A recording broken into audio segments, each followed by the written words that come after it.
Muito boa tarde, bom entardecer, uma boa noite, um bom dia para todos os nossos amigos e amigas de todas as sextas-feiras, nossos irmãs e nossas irmãs que já nos acompanham aqui nesse projeto Pétalas de Esperança, há aproximadamente um ano, quando começamos com esta proposta de levar gotas de esperança, de otimismo, de confiança, de fé em Deus, nosso Pai misericordioso, e pedimos que Ele nos ampare em mais essa reflexão dessa noite.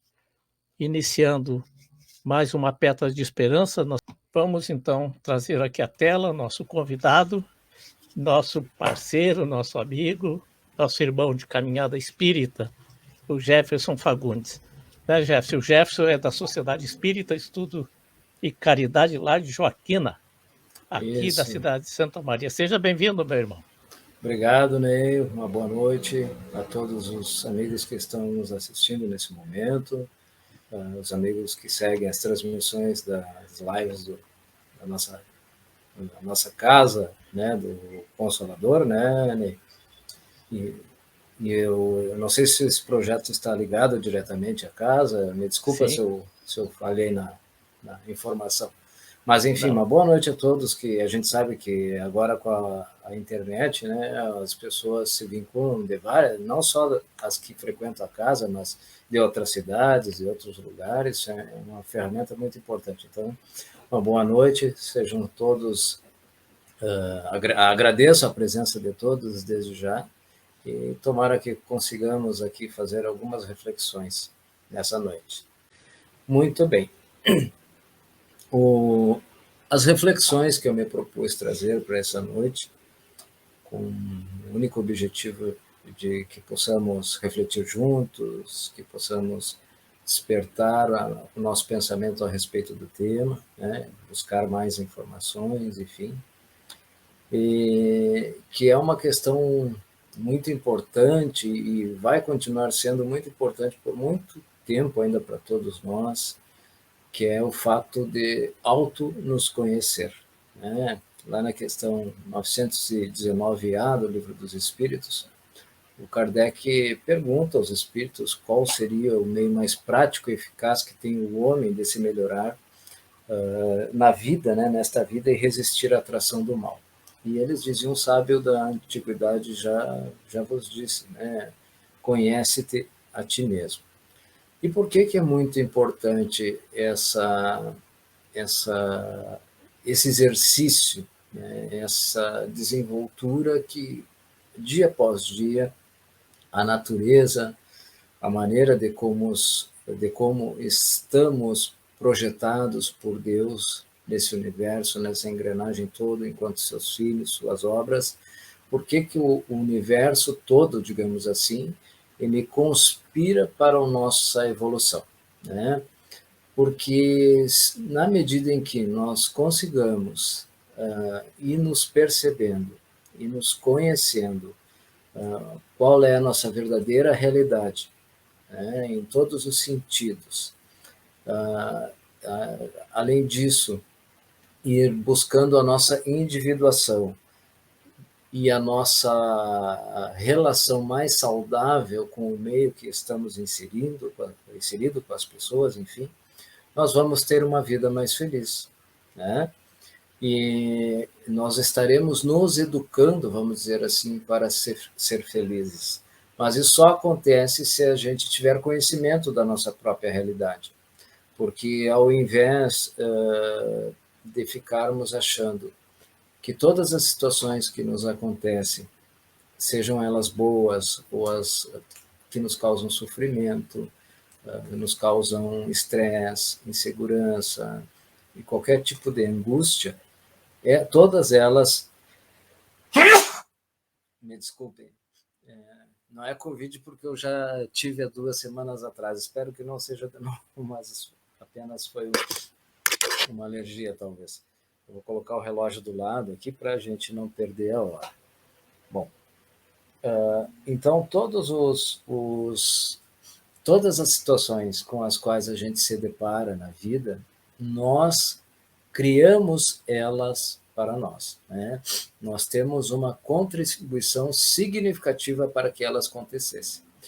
E aí a gente pensa assim, puxa vida, mas tantas situações que eu gostaria que não tivessem acontecendo, né? Que eu tivesse, que eu gostaria que fosse diferente, mas enquanto nós não identificarmos em nós as nossas reais motivações, intenções e reações diante da vida, nós talvez continuemos repetindo alguns padrões, né, que vão nos causar esses embaraços. Muitas vezes eu escuto pessoas falando que, por exemplo, vou dar um exemplo, algumas pessoas que não tiveram êxitos nos relacionamentos, né? Ela não deu certo com um ou com outra e repete aquele padrão numa próxima relação, não dá certo de novo. Aí na terceira, na quarta, até que ela diz, homem é tudo igual, mulher é tudo igual. Na verdade, ela não olha para si e vê qual é a cota de participação sua, né? Que ela deu para aquela situação se repetisse, né? E aí, como dizem os espíritos, lá na questão 721, se não me engano, quando ele fala dos flagelos humanos, os espíritos dizem que Deus está sempre oferecendo situações para que nós possamos usar da nossa inteligência para dar respostas novas aos velhos problemas. Porque no momento que a gente consegue esse salto, vamos dizer assim, aquelas velhos problemas, aquelas situações que a gente chamava de karma, que se repetiam, que sempre voltavam para nós, elas deixam de existir, porque a gente já aprendeu o que precisávamos aprender com elas. Então, aquele aprendizado torna-se desnecessário, né? As pessoas falam muito assim, nós também, nós espíritas, nós costumamos dizer, Deus deu para nós a razão, a consciência e o livre-arbítrio, nesse processo de nos tornar um espírito, né, uma individualidade cósmica. E só que isso muitas vezes isto é confundido ou é mal entendido, vamos dizer assim, como se isso tudo fosse algo pronto e acabado. E não é, né? O nosso livre-arbítrio, a nossa razão, ele vai se desenvolvendo à medida que vamos evoluindo, né? Por exemplo, se pegarmos lá nas eras mais primitivas, nós vivíamos como animais, né? E aos poucos nós fomos fazendo uso da nossa razão, exercitando a nossa razão, a nossa intelectualidade em busca de buscar meios para a satisfação do nosso bem-estar, das nossas necessidades, e aí fomos nos desenvolvendo. E da mesma maneira o livre-arbítrio, né? Muitas vezes a gente ouve falar assim, até essa questão da reforma íntima, ela é muito propalada no nosso meio, mas às vezes eu vejo também com uma certa confusão, né, com uma certa neurose pela reforma íntima, aquele velho mecanismo de pecado, culpa, castigo que a gente herdou das religiões, né, e o espiritismo ele foge disso, a proposta de Kardec, a proposta pedagógica de Kardec, filosófica, ela foge disso, porque os espíritos dizem a Kardec que o nosso livre-arbítrio, ele se dá, ele vai evoluindo de acordo com o aprimoramento, né? Então, por exemplo, assim,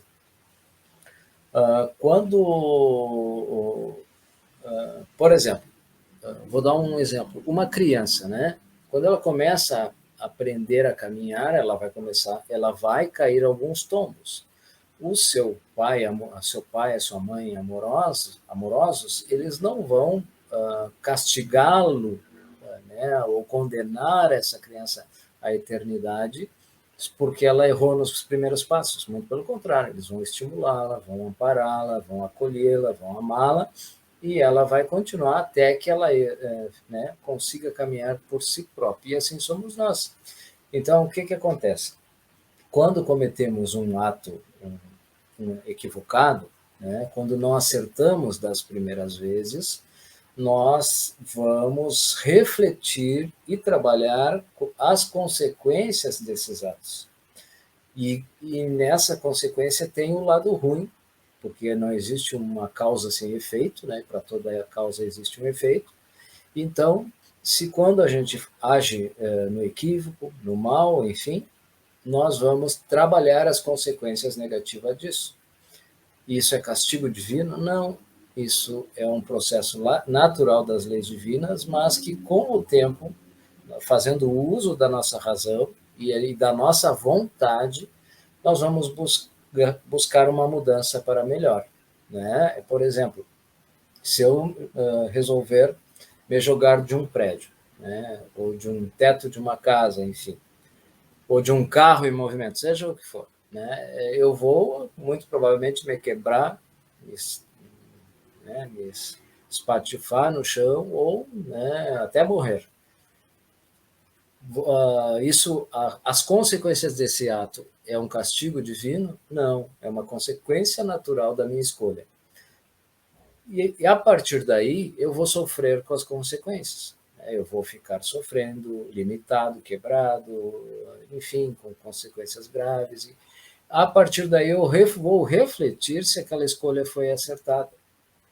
Eu posso até tomar essa escolha novamente, até que um dia eu vou cansar do sofrimento que ela vai me causar, né? Da consequência natural, e vou escolher a opção correta, a opção acertada. Aí o nosso livre-arbítrio dá um salto. Mas para que isso aconteça, eu preciso dessa reflexão, desse amadurecimento, dessa autopercepção. Por isso que o autoconhecimento é esse processo contínuo, né, de busca pela nossa intimidade espiritual, que vai modelando a nossa vivência para melhor. Nós vamos encontrando a nossa essência, quem somos, o que estamos fazendo aqui. Será que a vida é só trabalhar para comer e pagar as contas? Né? Uma vida, por mais longa que seja, é tão fugaz, é tão rápida. Qual é o sentido de estarmos aqui, então? Né? E por que de toda a correria, de todas as nossas batalhas, de todos os nossos embates? Então, quando eu começo a dilatar minha visão e colocar essa percepção do ponto de vista mais longo, do ponto de vista da fé no futuro, do ponto de vista da transcendência da alma, da imortalidade da alma, né? Sabendo que eu sou um espírito imortal, temporariamente encarnado num corpo físico e temporariamente neste plano. Eu estou aqui de passagem, transitoriamente, eu não sou daqui. Então, quando eu começo a refletir com essas questões, eu começo a me enxergar e também enxergar a vida de uma outra maneira, né? Porque aí os nossos paradigmas, o sentido que eu coloco para a minha existência, ele começa a mudar. É a famosa transformação do homem velho, carregados de tendências seculares, dos nossos atavismos, das nossas superstições, preconceitos. Isso tudo nós vamos transformando no chamado homem novo, né? E nos aproximando cada vez mais do exemplo que Jesus nos passou como modelo e guia da humanidade para que tenhamos uma vida tranquila, uma vida amistosa, uma vida de paz, ainda, né, enquanto espíritos imperfeitos que somos. Na questão 845 do Livro dos Espíritos, o Kardec pergunta se não constituem obstáculos ao exercício do livre-arbítrio as predisposições instintivas que o homem já traz consigo ao nascer. Essa é uma outra questão interessante. Ou seja, se nós não iniciamos nessa vida, se nós não iniciamos no nascimento e nem iremos terminar com a morte do corpo, né? Nós somos um somatório milenar de uma trajetória enquanto espíritos imortais que nos trouxe até aqui. Então, e isso influi em nós até que ponto, né? Os espíritos vão responder que essas predisposições instintivas que nós trazemos antes de encarnar, elas sim vêm conosco. E conforme o nosso adiantamento, a nossa evolução, isso pode sim nos influenciar numa nova existência, mais ou menos de acordo com a nossa evolução e também com os espíritos que se associam aos nossos pensamentos, que vão sim nos influenciar a evoluir ou, no caso, a ficar estacionados, né? Aquele famoso arrastamento irresistível que muitas vezes a gente pende a uma má tendência, uma paixão, um vício, algo nesse sentido. No início eu tinha citado a questão 919, né, que era aquela escrita que existia num templo na Grécia Antiga, no templo de Delfos, conhece-te a ti mesmo, né? O Kardec ele vai continuar inquirindo aos espíritos, né, que ele diz, já se diz conhecedor dessa máxima, lá na questão 919A. Porém, ele reconhece, o Kardec, uma dificuldade que nós temos em conseguir esse autoconhecimento. Ele diz assim, qual é o meio que a gente poderia conseguir? E o Santo Agostinho ele vai dar uma receita, ali, uma dica, né, que ele fazia quando estava encarnado, né, segundo Santo Agostinho, que ele, final do dia, ele passava em revista todos os seus atos. O que ele tinha feito, quais virtudes ele tinha conseguido melhorar ou adquirir, quais defeitos ele tinha conseguido dar uma diminuída, o que de bem ele conseguiu fazer, qual o mal que ele conseguiu deixar de fazer. Se alguma pessoa pensasse algo sobre ele, seria algo positivo ou negativo? Se ele estaria em dívida com alguém? Então, o que o Santo Agostinho coloca, Kardec, na verdade, é um ato de meditação, de reflexão e de autopercepção, para que nós, principalmente nós que vivemos no Ocidente, que somos frutos dessa cultura ocidental, nós somos muito ligados ao que está fora de nós, né? ao mundo externo. E agora com a internet, com os celulares, computadores, piorou ainda mais, né? Mas muitas vezes nós não conseguimos identificar quais são as nossas motivações, por que a gente age como age em cada situação, né? Por que a gente reage diante de uma situação que muitas vezes pode ser administrada de uma maneira mais tranquila, a gente age de uma maneira explosiva, né? Por que a gente, enfim, né? Arthur Schopenhauer dizia que se nós conhecêssemos as nossas reais intenções, das nossas motivações, nós poderíamos ficar envergonhados até mesmo nas atitudes mais nobres, né? Ou seja, nós somos um mundo vasto, vamos dizer assim, é como aquele iceberg que aparece no mar, né? O que a gente conhece de nós mesmos é o que está para fora d'água, que é 10% no máximo, né? E o resto está submerso, ou seja, é inconsciente de nós. Então, o autoconhecimento ele é essa capacidade que nós temos de uma maneira até inata, né, de perceber de forma gradativa, obviamente, né, tudo que a gente precisa transformar. É aquilo que eu falava, né, nós nos perceber como somos, as nossas imperfeições. Se somos espíritos imperfeitos, temos imperfeições e temos que lidar com isso de uma maneira tranquila, amorável, amistosa. Quando eu vejo as pessoas dizerem assim, eu não posso mais ser egoísta, eu não posso mais ter orgulho, eu não posso mais... Enfim, isso fica algo artificial, né, até meio neurótico, e que não leva a lugar nenhum. Porque nós temos isso em nós. Nós temos comportamentos ambivalentes, muitas vezes, né?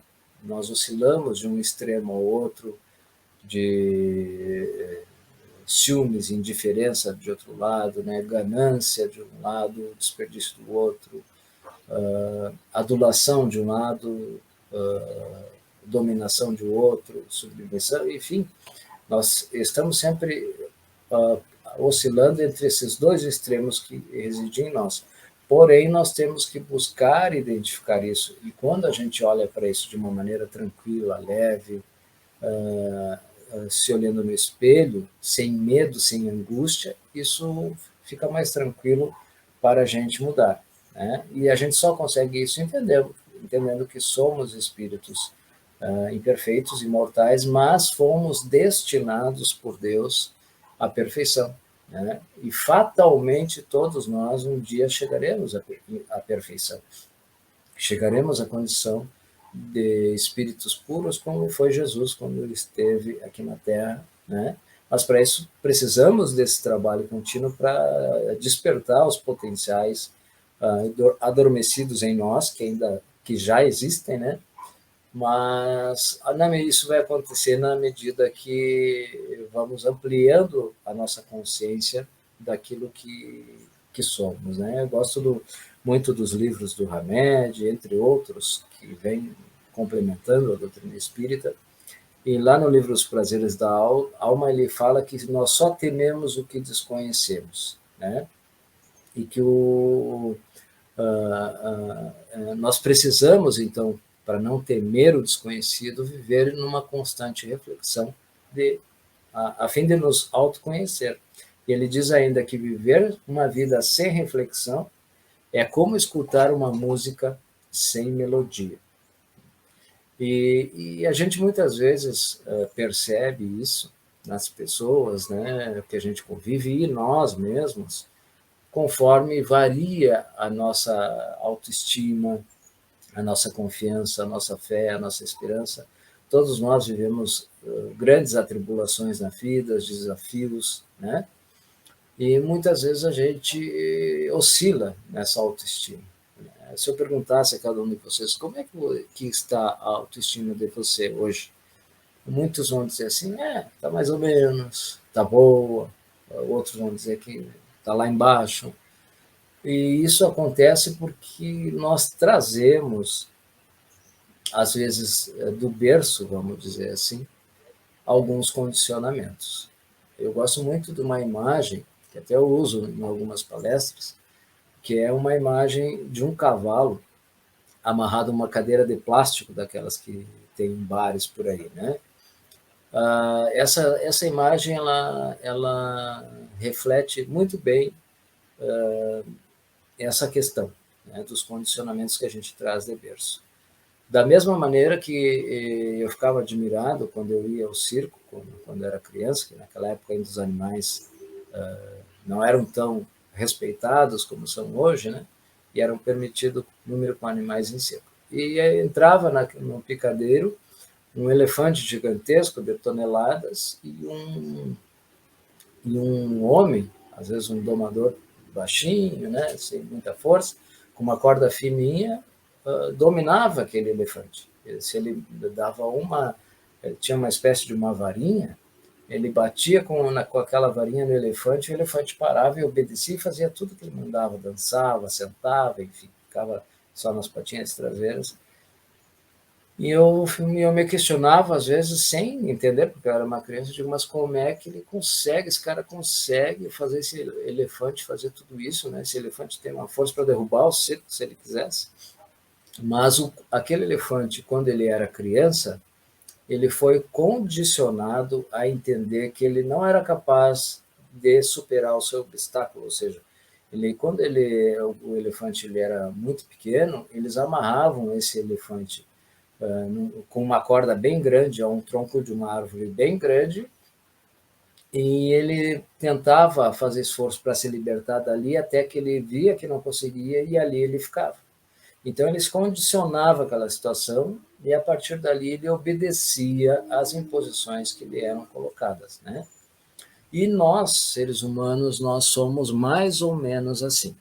Claro que tudo isso vai variar de acordo de um espírito para outro, conforme a evolução de um espírito, isso pode afetar mais ou menos ou nada na sua formação, mas é muito comum. O que acontece? A criança, na sua tenra idade, ela não tem uma capacidade de autorreflexão como nós adultos. né? Ela não tem uma capacidade de avaliar, né, como é que está a sua vida, vamos dizer assim. E como é que ela faz um feedback disso? Através dos seus pais, né? Como diz o André Luiz, né, os pais eles determinam o mapa de inclinação das crianças. Então, muitas vezes, um pai, isso muitas vezes acontece ou acontecia sem uma intenção deliberada, né? O pai, quando dizia para uma criança assim, fica quieto, tu não sabe nada, tu me dá muito trabalho, tu não foi planejado, eu não quis, você não foi, não era para você ter nascido, você não sabe nada. Ou seja, quando os estímulos que os pais passam para uma criança em tenra idade, eles são negativos, ela poderá, e muitas vezes faz isso, né, de pegar aquilo como retratos de si mesma, como feedbacks que os pais estão dando. E ela vai pega aqueles retratos de si mesma e vai como se fosse colando num álbum, e que é o álbum da sua vida. E aí ela passa a acreditar que ela é uma fracassada, que ela não tem, que ela não sabe, que ela não consegue, e ela vai poderá, e muitas vezes isso acontece, se ela não trabalhar e não se libertar disso, ser um adulto cheio de medos, inseguranças, angústias, mágoas, né, desesperança e assim por diante. E do contrário, se a criança foi criada com muito estímulo, carinho, afeto, se ela, quando ela errava, os pais diziam: não tem problema, filha ou filho, né? Nós te amamos, tente de novo, elogiar o esforço da criança, nós aceitamos e amamos você tal como você é. Enfim, o estímulo que essa criança vai receber é bem diferente, né? Então, essas coisas vão nos condicionando, nos limitando, nos embotando, e se nós não fizermos esse trabalho de refletir, de buscar identificar, daí a importância do autoconhecimento, identificar essas questões em nós, nós poderemos passar uma vida nos achando que não somos capazes de ser felizes, de viver bem, de ser prósperos, de ter uma relação saudável. Nós aprendemos muito com os nossos pais a ser marido, a ser esposa, a ser mãe, e muitas vezes nós simplesmente, né, internalizamos questões culturais ultrapassadas, né? E os relacionamentos muitas vezes eles não dão certo, não é por um grande acontecimento, é por pequenas coisas do dia a dia que negligenciamos por falta dessa atenção necessária, né? Então, questões como essas, que o autoconhecimento proporciona que a gente se liberte e evolua. Eu gosto daquele psicólogo da área humanista, o Maslow, né, que é muito estudado na administração. O Maslow, ele escreve muito sobre essas questões, e o que ele chamava de síndrome de Jonas, que tem aquela passagem bíblica, né, que Jonas é chamado por Deus a cumprir uma missão, e ele rejeita cumprir essa missão e prefere ficar deitado no chão, né? Ele fala isso justamente para essas pessoas, esses adultos que se auto-boicotam ou que têm medo da sua própria grandeza, da sua essência, da sua naturalidade. Maslow perguntava aos seus alunos: quem aqui quer ser um grande estadista, um grande poeta, um grande literário, um grande escritor, um grande professor, um cientista, enfim. Numa turma enorme, pouquíssimos ou quase ninguém dizia que sim, né? A maioria olhava para baixo, ficava avermelhada, né? Ou seja, por condicionamentos que ela traz consigo, né? Por não acreditar na sua grandeza, na sua capacidade, na sua estrutura humana que lhe permite fazer o que quiser, né? E então nós precisamos dessas reflexões para poder nos identificar, né? Tem aquele poema do Fernando Pessoa, A Criança Chora na Estrada, né? Eu acho muito bonito porque reflete muito isso. E o primeiro estrofe diz assim, né? A criança que eu fui chora na estrada. Deixei ali quando vir a ser quem sou. Mas hoje, vendo quem sou é nada, quero ir buscar quem fui, onde ficou. Então, o poema é muito lindo, não vou recitar todo aqui para não, porque o tempo não permite, já estamos quase no limite do nosso horário e ainda temos muitas coisas para falar.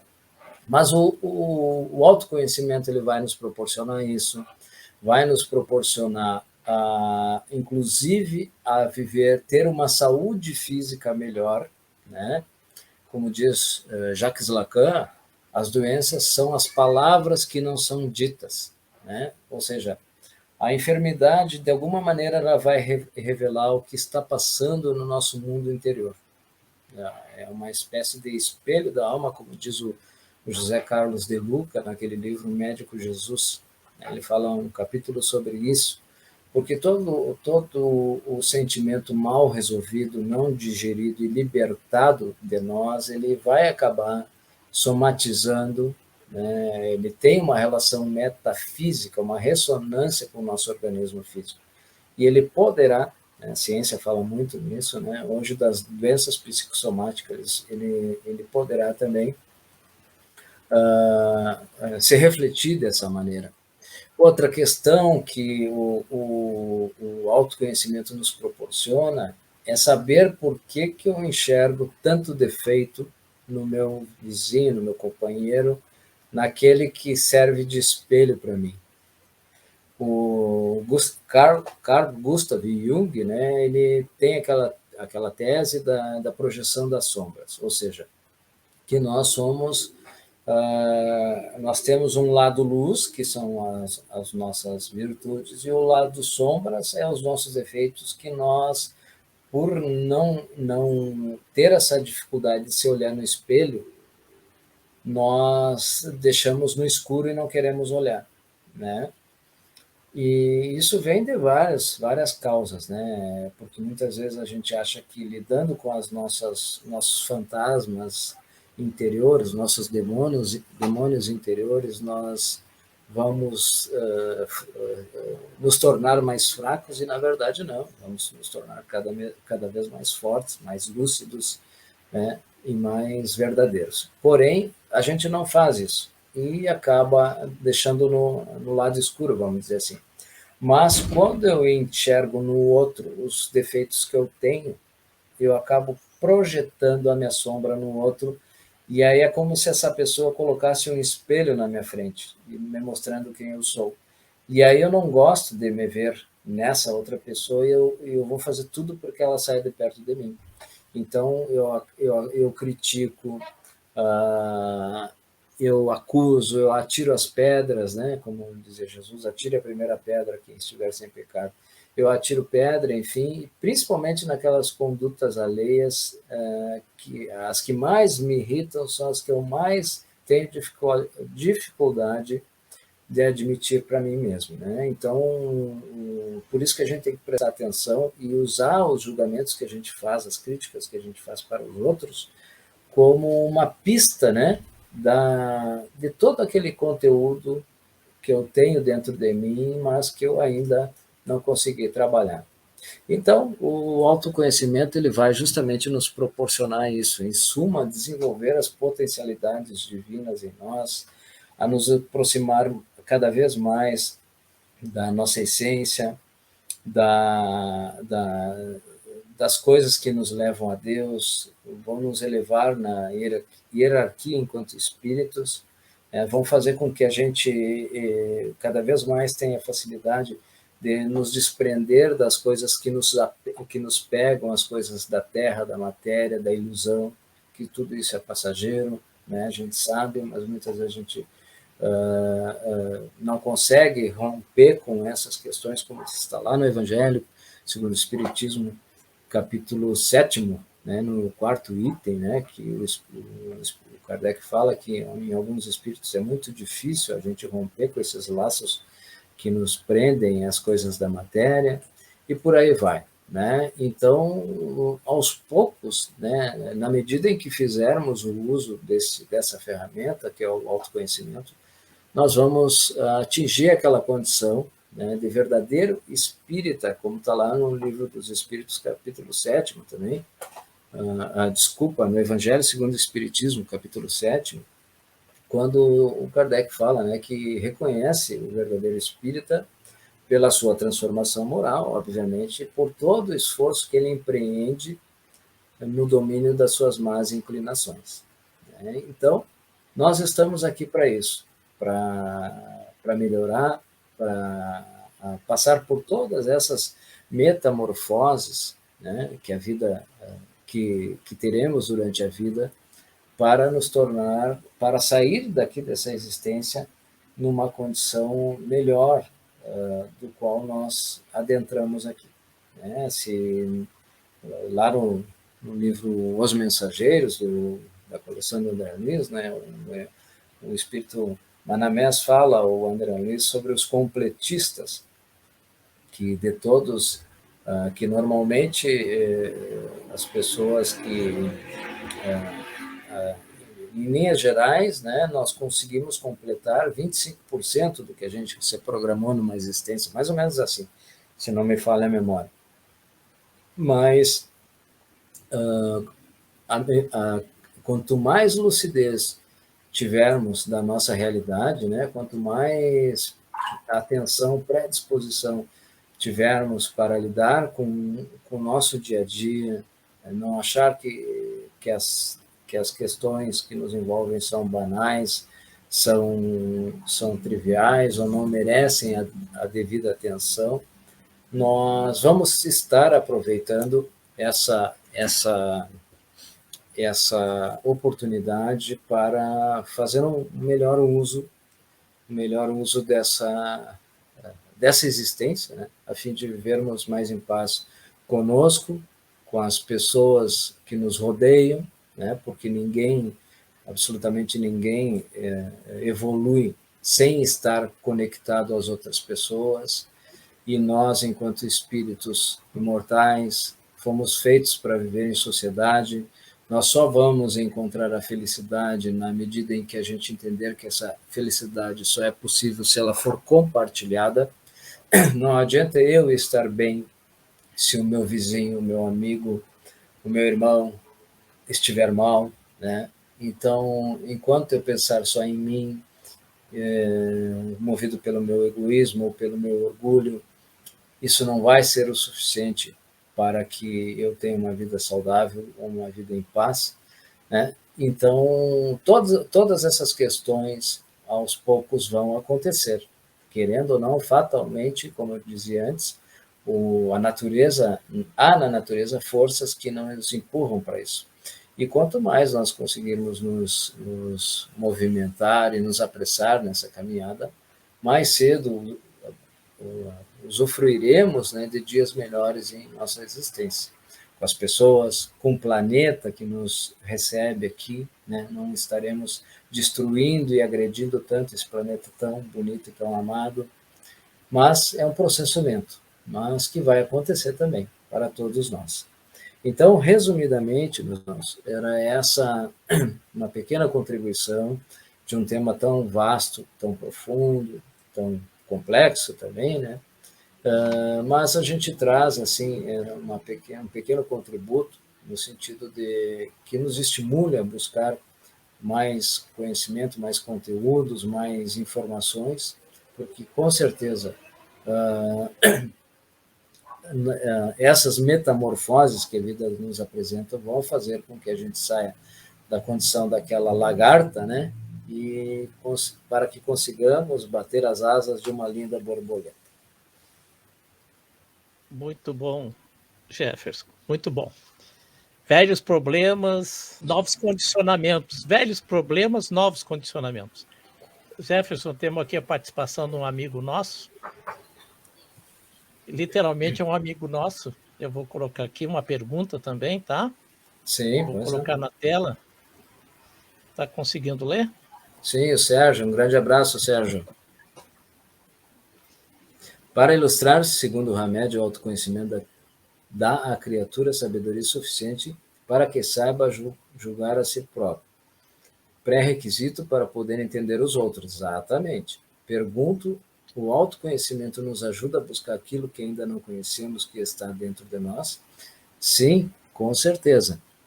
Por exemplo, aquilo que eu comentava sobre a projeção das sombras que o Jung falou, né? Esse é um aspecto, mas também eu gostaria de ressaltar, como fala a irmã Cidufo nos seus livros, a irmã Cidufo, ela sempre vai naquela linha que, acima de nós identificar o que nós devemos corrigir, né, ou deixar de fazer, acima disso, nós temos que nos focar naquilo que a gente pode e deve fazer, que é a nossa grandeza enquanto espíritos imortais, a nossa essência divina. Então, obviamente, o autoconhecimento ele vai, na medida em que a gente consegue não só mudar aquilo que precisa ser mudado, que existe de ruim em nós, e vai continuar existindo por um bom tempo, por isso que a gente tem que lidar com tranquilidade, amorosidade para conosco mesmo. O autoconhecimento possibilita a gente entender que nós temos muitas coisas boas para desenvolver, né, e praticar, vamos dizer assim. E na medida em que eu me aceito, me amo como eu sou, e eu vou conseguir amar o meu próximo como ele é também. Ter uma vida com mais respeito à diversidade, com mais alteridade, né? E até tem um teste que o Hamed,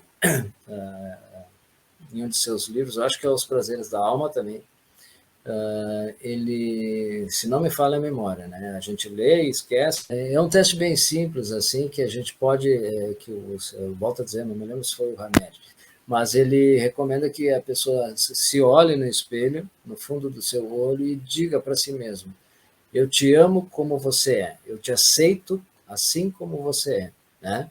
Isso é um teste simples, mas para muitas pessoas causa bastante intranquilidade, medo, insegurança, angústia até, devido a tamanhos, né, condicionamentos, recalques, questões mal resolvidas que temos dentro de nós, e que por falta de autoconhecimento a gente não consegue superar muitas vezes isso. Só fazendo comentários, aqui a nossa irmã Rosa aqui colocou aqui que está uma boa palestra, reflexão, aprendizado.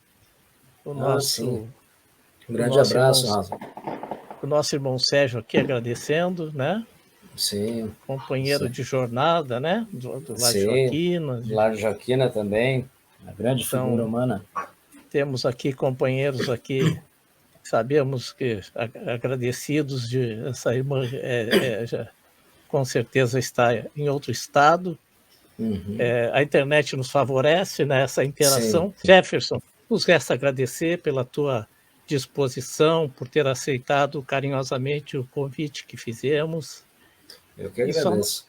Nos resta pedir que os benfeitores amigos continuem te pavimentando a tua estrada com o carinho que com certeza tens recebido,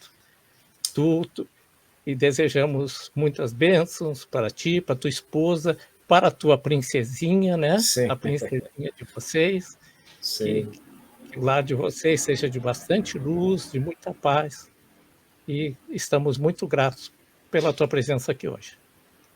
Eu também agradeço, né, o teu convite, essa possibilidade que tu nos permite, né, de compartilhar um pouquinho de conhecimento que a gente adquire no estudo da obra da doutrina espírita, né, e o conhecimento ele só tem sentido se for compartilhado, né. Então essa proposta, essa possibilidade que tu está oferecendo a tantas pessoas que estão conectadas tem que ser reconhecida, louvada, né, e agradecida por todos. Agradeço essa oportunidade, que Deus abençoe a todos, e me coloco à disposição sempre que precisarem de mim, a gente dá um jeito de participar. Forte abraço, meu amigo. Obrigado. Agradecemos pela presença de todos os irmãos, as irmãs que estiveram conosco, e agradecemos ao Pai Maior, que Ele continue nos abençoando, toda a humanidade aqui na Terra, a humanidade, nós encarnados, também todos os irmãos desencarnados, que possamos nos deixar envolver no amor de Jesus e que seus discípulos espirituais, os caravaneiros da luz e do amor, possam estar presente onde houver dor, gemido, sofrimento e aflição neste planeta que nos acolhe. Que assim seja.